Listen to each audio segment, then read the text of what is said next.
Alright guys, I'm going to run you through how I create my lobster buoys. You can use these for crab traps or whatever you like, I suppose. These are very simple to do. I got all the components at Home Depot. Total project for the 10 buoys is about $100, so $10 a piece. If you're going to create 5, if you're doing it for your personal use, your kayak, what have you, $50. Not that bad of a project. Very simple. Here's all the components. Alright guys, first component I'm using is some Schedule 40 half-inch PVC. This is going to be the full length of the buoy. I buy it in the 10-foot length, cut it in half, you got 2 5-foot sections. The next component I get is some rebar. This is the, I can't remember if it's the 3/8 inch, maybe the 1/4 inch. It's the one with the yellow tip on it if you're at Home Depot. They're 24-inch sections. You could buy it, they're about $1 a piece at the Home Depot. It's in the rebar section there. It fits directly into that half-inch PVC, nice and snugly. It works as your great for a weight. Next top secret component is a pool noodle. I got these on Amazon. You can get a bunch of them. I think it's a pack of 5 for about $11 or $12. Ship them right to your house for free. I'll have a link down below if you like, but I like the bright colors. They can get them anything from black to bright yellow. But just a pool noodle, very simple. These are a 48-inch. These are the 4-foot length. I'll cut them in half, so I've got 2 24-inch lengths on this buoy. The next couple components are going to vary from angler to angler. I use a nice little eye bolt here. They come in a 2-pack, and they're about $1-ish. Just some nuts and some bolts, as well as a carabiner.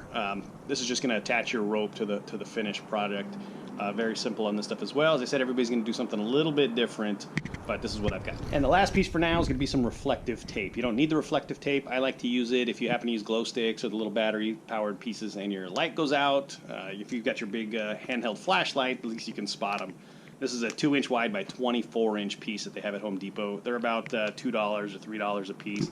I'll cut that right down the middle, make it 1-inch strips, and I'll show you how I wrap that in just a bit. Alright guys, once you've cut all your PVC lengths to the 5 feet, I'm going to go through onto my pool noodles and I'm going to cut them in half. That's they're 48-inch lengths, so I'm going to cut them all at 48 inches here. So I'm going to go through and pre-mark them.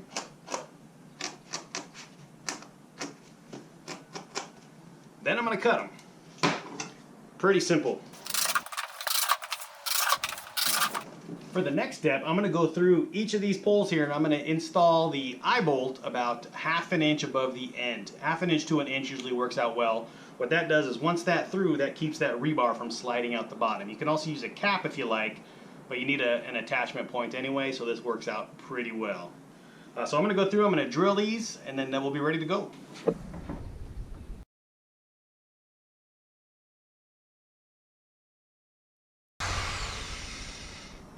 And done. Now just go through, knock off all the loose pieces here, and you're set. At this point, go ahead and insert your rebar into the end of each of them. And then once you have your rebar inserted, go ahead and grab your eye bolt and insert them right on through. Once you got your eye bolts through, go ahead and grab the nuts, screw them on, and you're all set to go there. Once you got your rebar in and your eye bolts mounted, grab your half section of pool noodle and then slide them right onto your PVC poles. That 1/2 inch should fit nicely right into the middle there.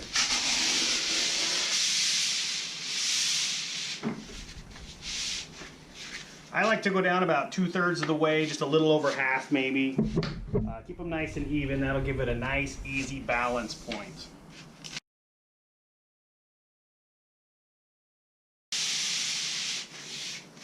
Done. Piece of cake. Once you've got your PVC, your pool noodle, and your carabiner, go ahead and attach your carabiner right to the eye bolt, and you're ready to go. That's going to be where you latch your or hook your rope, and you'll be all set there. All right, guys. There's really only 2 more steps in order to get your lobster buoys up and running. One is a reflective tape that I like to use, and then writing your go number down. That's your lobster license, fishing license, ID. Just remember that every buoy has to have the go ID on it. If you don't, I want to say it's like a $700 fine. Why risk it? Write your go ID down in a nice plain section there. That way if it floats away, the DFG can find it. Yeah, pretty simple from there. Just apply that reflective tape. Really, the last step of making your buoy is going to be adding your go ID to your buoy. Grab a Sharpie, write it on there. It's got to be in plain view for the DFG when they're out there looking. But last step, pretty simple. All right, everybody, I hope you enjoyed and learned a little something about the way I make my lobster buoys. Pretty simple project. As I said, it cost about $100 to make the 10 of them. Simple items that you're going to find at Home Depot. I did order the pool noodles online at the Amazon. Places like Leslie's Pools are like $5 a piece. This was 5 of them for $11.